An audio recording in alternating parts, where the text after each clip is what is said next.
Welcome to the Tech Egg. Don't get scrambled. Enjoy the video. In this video, I will explain how to make brownies without cocoa powder. The secret lies in using melted chocolate as your main flavor. Start by melting 4 ounces of high-quality semi-sweet or dark chocolate with 1 stick or 8 tablespoons of unsalted butter. This combination creates a rich, fudgy base that cocoa powder alone cannot achieve.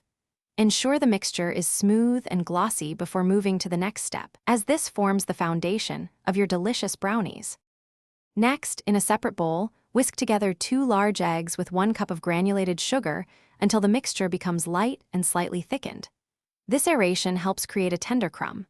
Stir in 1 teaspoon of pure vanilla extract, which brightens the chocolate notes. Gradually pour the slightly cooled melted chocolate and butter mixture into the egg mixture, stirring gently until just combined. Be careful not to overmix at this stage, as it can affect the final texture. Now it is time to add the dry ingredients.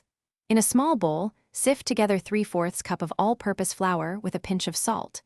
The salt balances the sweetness and enhances the chocolate flavor. Gradually add these dry ingredients to your wet mixture, folding gently with a spatula until just combined. It is crucial not to overmix. Overmixing develops gluten, leading to a cakey rather than fudgy brownie. A few small streaks of flour are perfectly acceptable. Finally, pour your brownie batter into an 8 by 8 inch baking pan that has been lined with parchment paper, leaving an overhang for easy removal. Bake in a preheated oven at 350 degrees Fahrenheit for 25 to 30 minutes. The edges should be set, but the center should still look slightly moist. This ensures a fudgy interior.